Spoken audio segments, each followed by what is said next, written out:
বর্তমান বিশ্বের শীর্ষ ধনী ইলন মাস্ক। প্রভাবশালী সাময়িকী ফোর্বসের সর্বশেষ তালিকা অনুযায়ী তার মোট সম্পদের পরিমাণ ৭২,২০০ কোটি মার্কিন ডলার, যা বাংলাদেশি মুদ্রায় ৮৮,৪০,০০০ কোটি টাকারও বেশি। এই অঙ্ক তালিকার দ্বিতীয় স্থানে থাকা ল্যারি পেজের সম্পদের তুলনায় দ্বিগুণেরও বেশি। এত বিপুল সম্পদের মালিক হয় তাত্ত্বিকভাবে ইলন মাস্কের পক্ষে অনেক কিছুই কেনা সম্ভব। বিশ্লেষকদের হিসাবে তিনি চাইলে যুক্তরাষ্ট্রের অন্যতম ব্যয়বহুল আবাসন এলাকা সান ডিয়েগো কাউন্টির সব বাড়ি কিনে নিতে পারেন। শুধু তাই নয়, হাওয়াই অঙ্গরাজ্যের সব আবাসিক ভবন কিংবা পুরো মেরিল্যান্ড অঙ্গরাজ্যের সব আবাসিক সম্পত্তিও তার ক্রয় ক্ষমতার মধ্যেই পড়ে।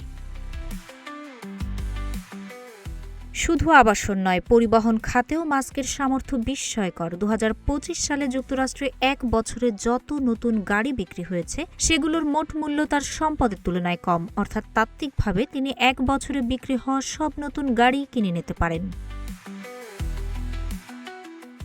শিক্ষা খাতেও তার সম্পদের প্রভাব কল্পনাতীত। যুক্তরাষ্ট্রের সবচেয়ে অভিজাত ৮টি আইভি লীগ বিশ্ববিদ্যালয়, হার্ভার্ড, ইয়েল, প্রিন্সটন সহ সব প্রতিষ্ঠান তিনি একাধিকবার কিনে নেওয়ার মতো অর্থের মালিক। এমনকি সুইজারল্যান্ডের মতো একটি উন্নত দেশের বার্ষিক জিডিপির কাছাকাছি সম্পদ রয়েছে তার হাতে।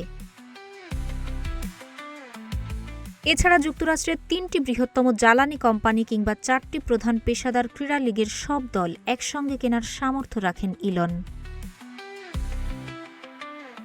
তবে বাস্তবে তিনি এসব কিনবেন কিনা সেটা মুখ্য নয়। গুরুত্বপূর্ণ বিষয় হলো একজন ব্যক্তির সম্পদ এখন এমন পর্যায়ে পৌঁছেছে যা নিয়ে একটি শিল্প অঞ্চল কিংবা পুরো দেশের অর্থনীতির সঙ্গে তুলনা করা যায়। এই বাস্তবতা বৈশ্বিক অর্থনীতিতে অতি ধনীদের ক্রমবর্ধমান প্রভাবের কথা স্পষ্ট করে তুলছে। তাহের আক্তার, রূপালী বাংলাদেশ।